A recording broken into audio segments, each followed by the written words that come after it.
invited over by the English electric company, and you might ask yourself, why English electric company? And I'm showing you some old nice bikes.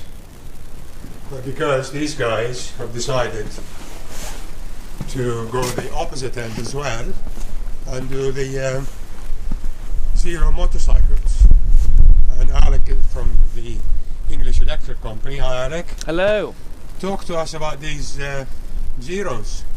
So what we've got here is the newest, the 2018 range. You've got the Zero DSR over here. You've got the FXS here and the FX here. All made by the same brand, Zero, made in California. They've been going about, well, longer than 10 years now, actually, because they had their 10th anniversary a little while ago. But they are pretty much the Tesla of motorcycles, I think, anyway. Mm-hmm. I think people can get sort of kind of can get a little bit confused by new tech like this. So the simplest way to break these models down, or what Zero offer anyway, is you have half-size batteries, which are these two here, which is the FX and the FXS. So the battery which is here. Yeah, that's right. Yeah, so they're the half-size here. battery, and then you have the full-size battery here, which was in the DSR. And the same goes for the S and the SR, right? Correct. Yeah. So the only models we haven't got here is the S and SR, which is built in exactly the same platform, same chassis, slightly different suspension setup, lower bars, different tyres. So basically the idea of Zero having a model to do one model for a particular job. So DSR is a dual sport, the S and SR would be a sports bike, the FXS is a supermoto, and the Zero FX is an enduro. So the idea was that they've got something for everybody, and they have. I think they've really kind of hit the nail on the head concerning the offering something that will I think satisfy most people's needs and uses as well. What intrigued me is that when you send me an email and I checked your website out, you have another company here, right, which just does bespoke motorcycles, right? That's right, you do yeah. all the fabrication and everything. Yeah, Old Empire. So, Old Empire. Yeah. So why the complete opposite end? How do you see the market going? Is it that you see an opportunity there?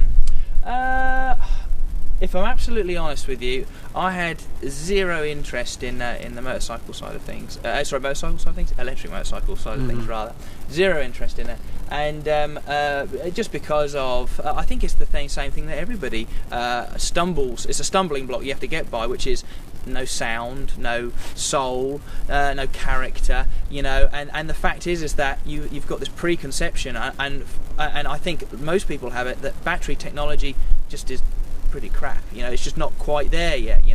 And all that tied together, I just really didn't have any interest in it. But I got the opportunity to try a 17 Zero, and I had to go all the way down to London somewhere to try, because there's only very, very few dealers for them, and it just blew me away. I mean, I've ridden, obviously I've been very lucky to have the opportunity to ride a lot of things, customise a lot of stuff, and it was just like nothing I'd ever ridden. And all of a sudden, from that point onwards, I was hooked really. But also, I could see the opportunities that were available. Not just selling stock bikes, but for me as a customizer, where all of a sudden it opened so many doors for customizing. I didn't have to worry about fuel. I don't have to worry about heat, exhaust. I don't have to worry all of these things. I don't have to worry about. And for me, that I think. I mean, I get bored very easily anyway, which is but it's something that I could see where there was so much more potential going down this route than with what I have been playing around with. Don't get me wrong, I still love all that stuff, and I love loud pipes, and I love working on that sort of stuff. But this just was a real breath of fresh air, and for certainly from the customizing point of view, we're really excited to be able to dive into this tech. So we would would see a custom electric bike soon. Absolutely. I mean, we've got a few different projects planned at the moment, because we're such a young. We had to get the dealership side of things down first, So now we've got Zero on board. We've got a company called Super Soco on board, which basically it's almost kind of a grassroots electric. So 50cc, 125cc, again fully electric with removable batteries, and then we hope to have something to slot in between that and these. Probably price-wise as well, because obviously these are they're not silly money, but they're not cheap. The Super Socos are kind of between, I don't know, £2,000 and £3,000. We're going to have something hopefully that slots in between there, and then we've also fingers crossed got some premium brands, electric brands coming on board. Sure. But time will tell. At the moment, these are the most impressive electric bikes out there that we've tried. Impressive. Talk to me about range then. So range-wise, we're talking, obviously, again, just keep in your head, half-size battery, full-size battery. So on your full-size battery, you're going to be doing, and it all depends on how you ride it, obviously. I mean, zero quote over 200 miles city riding, and I can fully, although I haven't done that, Zero actually really honest concerning that side of things. And I can fully appreciate you could do that. If you're not going to do any more than 30 mile an hour, that's easily achievable on that kind of size battery. Real world riding, which if you say you're going to be doing 50-50 main road 70 mile an hour to B roads, whatever sort of 40-50 mile an hour road, say, realistically you're going to be talking around about the 100 mile range, and that's on the full size. That's on the full size battery. Yeah, I mean, I think if all of a sudden you've only got to ride a little less on the motorway, and a little more back roads, and all of a sudden you can easily get to 150. It's that big a jump, Sure. It makes a huge. Basically, these bikes work in the opposite way to a combustion bike. So the best economy you're going to get out of your bike there is going to be on big main roads, sitting at night at a high speed. That kills these concerning power. This other way around, you complete get opposite. Complete so opposite. Right in the city, you'll double your range. Absolutely, basically.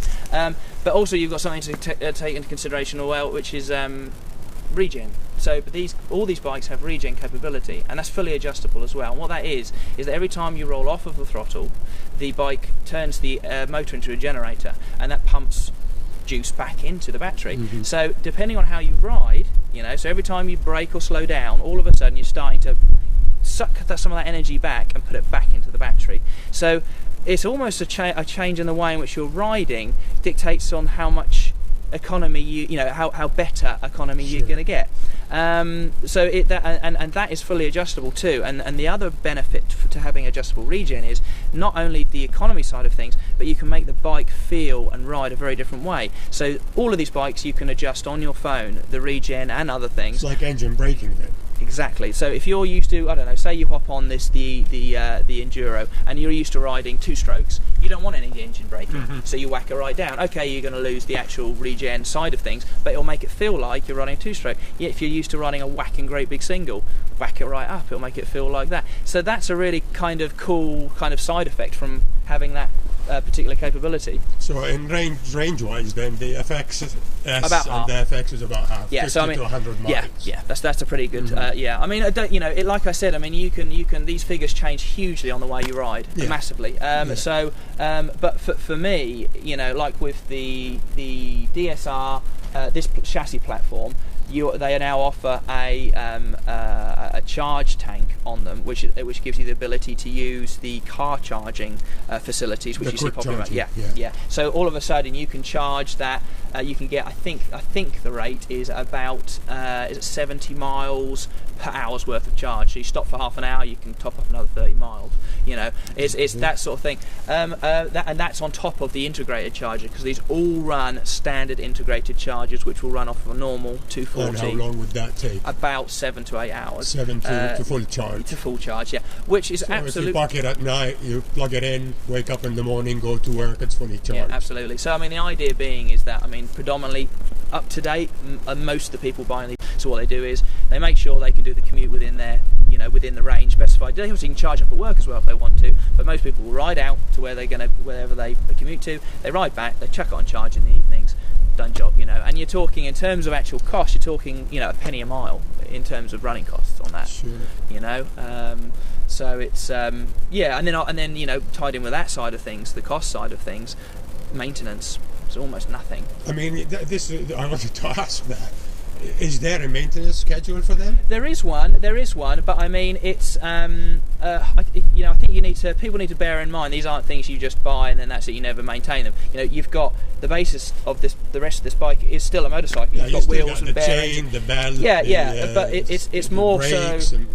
Exactly. Yeah, it's more so. It's more so like anything. The wearing parts on an engine, on a combustible engine. There's a lot of moving parts within that. Our moving parts in our motor, it's 2 bearings and a shaft. That's it, and that's pretty much lifetime. So, in terms of Zero putting the money where their mouth is as well, concerning the battery side of things and how long that will last, I mean, they give you a 5-year warranty, and they also guarantee they expect the battery, to get 250,000 miles before it falls below 80% of its usable capacity. Or 250,000 miles. I mean, the rest of the bike's going to be disintegrated by that point. And actual maintenance on a schedule, like you said. I mean, we recommend, if it depends on obviously how much you use it, we recommend people to come and see us at least once a year. But I mean, that's just for a general checkup. I mean, the belts are going to do 24,000 miles before it needs a change. Pads and all that lot, you hardly need to, if you're using regen, we've found people who use their brake pads hardly at all because you just don't need to use it if you get used to using a lot of regen. So maintenance costs are considerably cheaper than any sort of combustion motorcycle, and I think a lot of people are scared off by the fact that if something goes wrong, then with a combustion motorcycle, then they can fix it, sort of thing. I don't think that's so much the case with a lot of new bikes now. Everything is so electronic anyway. You have computer driven. It's not so. There's not a lot in it in that respect either. But yeah, I mean, it's as a kind of package. I feel that it's very close to being there. So I'm going to ask all the guys, the viewers. I'm going to put it on a poll and see which one they want to see me ride for a week as a as a trial on the bike. I think I'm going to ignore the effects. We're going to take it for a ride today, but it's not something that I can ride in town or whatever. The FXS, for the commute that I do, I think it will work 50 to 100 miles. Yeah. That will work. A shame that the S and SR are not here, but I think as you said, the DSR is just the same version but different tires and higher handlebars, isn't it? Yeah, basically. Yeah, I mean it's for your how we approach when people approach us with the idea of not so much converting, not so many people convert to electric. It's usually a second bike because they're still limited in their range. We fully appreciate that, but it's tying in the model and the bike to the use of which the owner wants to get out of it. So if we're speaking with someone and they're going, I've got a 50-mile round trip, it's predominantly city work, but I want something I can zip around stuff. We'll go half-size battery, no problem. And bearing in mind, you can get half-size battery versions of these as well, you see. So you can get the half-size batteries in this chassis platform. For less weight. Yeah, for less weight. So as I understand it, is this about 185 kgs, Yeah, these right? are about 180-ish without the power tank or the charge tank on. And these are about 130-ish. 130? Yeah, about 130, yeah. Wow, a huge difference. Oh, massively, yeah. I mean, it's all battery. You see the battery. So what happens, now we've got 5-year warranty on the battery. Yeah. And we know the battery technology is moving very fast these days. Yeah. What happens in 3 years' time if we've got better batteries?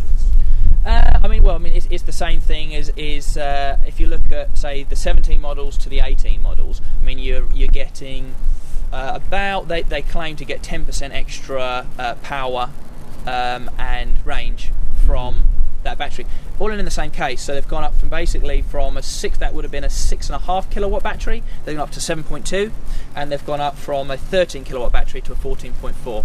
So we have had plenty of people say, oh, can I just take the 18 battery and put it in the same thing? At the moment that isn't possible, but we think Zero are trying their hardest to allow people to keep upgrading their bikes. Such, So I think this is something that will happen right now. they're still, I think, ironing out. They're trying. I think they're still trying to develop the bike to get the battery to a point at which it's really competitive. I mean, it's not a very fair question, because if you have an S1000R, and then next year there's the new S1000R, which gives you another 10 extra horsepower. Yeah, they're not going to swap the engine for you, but because it is battery technology, I think if a manufacturer gives that option, I think it will give them an edge. Yeah, it's. I mean, a lot of companies. There is a car company, I can't remember who.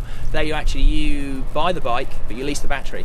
So what happens is, if whenever there's a battery upgrade, it's automatically done. That's a good idea. So that's there's a lot of stuff, because it's still just so it isn't new, because it is old. It's 10 years plus, but it is new in comparison to the combustion engine.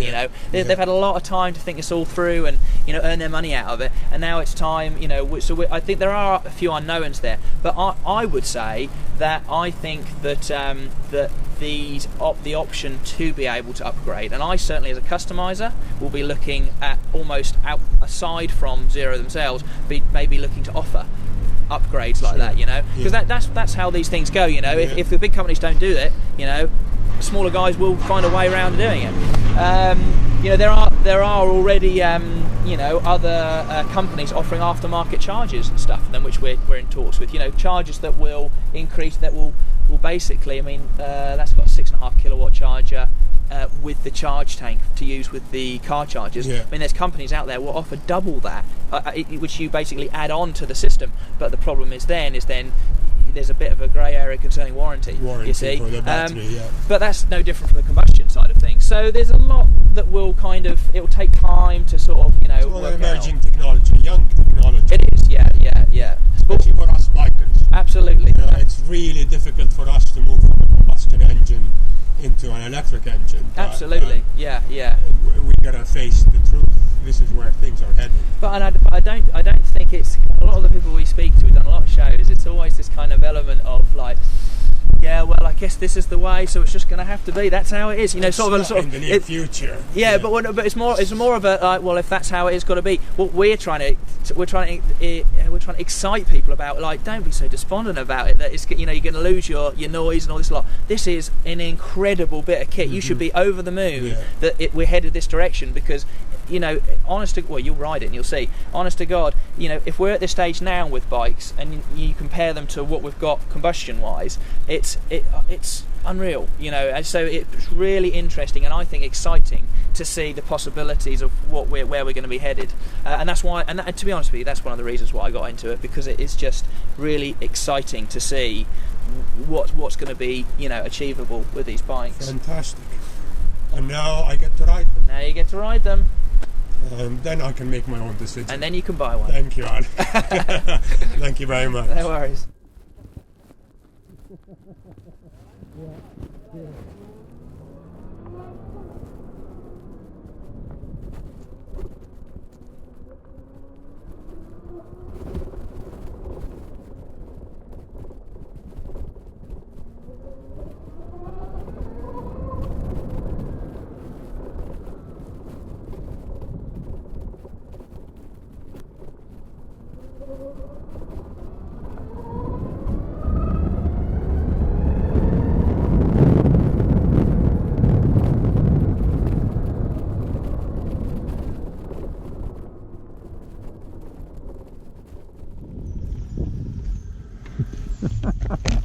That's really interesting.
nice. Cool, isn't it? Yeah. Something a bit different. Does it have like a restrictor? I think there is more to that motor than they know. Absolutely, yeah. You know, you reach a point, it's like, you know, a flat spot, Yeah. and you can sense that it's actually restricting it. Yeah, yeah, yeah.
One incredible little bike.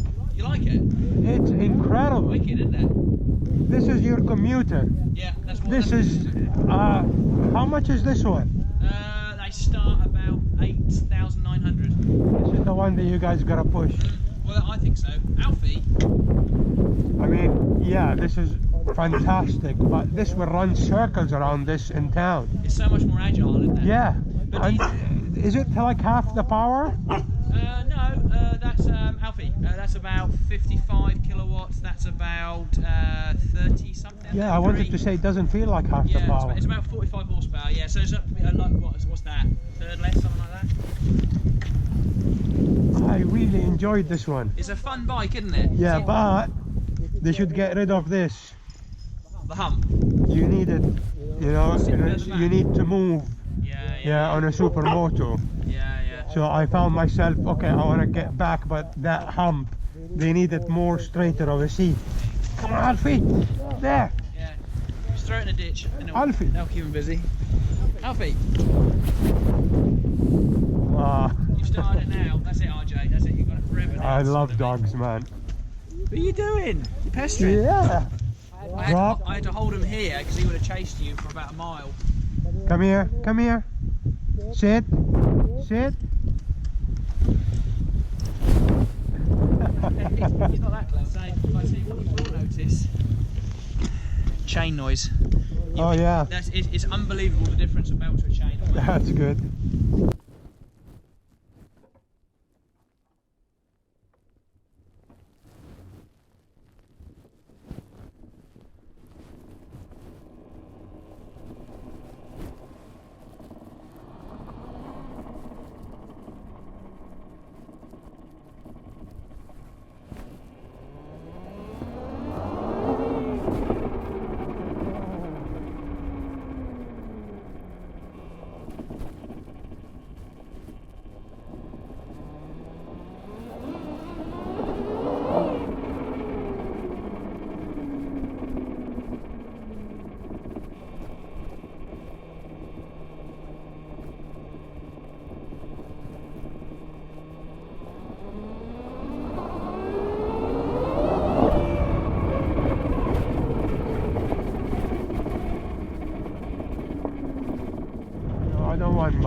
want mud. I can't. I'm wearing nice clothes. I can't do mud.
Great fun. Fun, isn't it? Yeah, but that was all muddy. I turned round, but it's just incredible. It's cold, isn't it? Going off-road, and that's the only one that wheelies, eh? Yeah. It's because of the power and Yeah, the fantastic. Yeah. You can get it to pull a wheelie relatively easily, though. Yeah, can't that's you? easy. Yeah, that's easy. because that's more hung. You can do it with that one. It's a little bit more difficult though. If there is no hump, maybe you can. Yeah. You know, get your ass all the way there. But Yeah. Wicked bits of kit, aren't they? this I would kill for a day. Green laning on it. Yeah. Really nice. I had some thoughts recorded after each ride on these zeros, but the annoying wind noise on the GoPro just made it almost impossible for you guys to hear me. So to summarize, I think us bikers would be fools to ignore these bikes, i.e. the electric bikes. Yes, I mean there's no noise, and the argument that the noise is safer and so on is valid, but the argument of no character, I think, is not valid at all. Because what you miss from an internal combustion engine, it makes up for it from instant torque, which is just incredible feeling, that acceleration.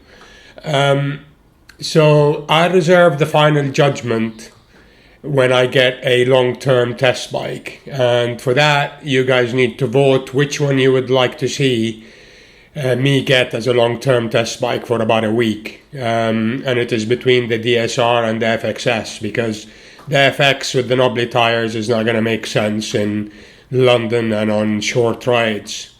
So please make sure that you vote.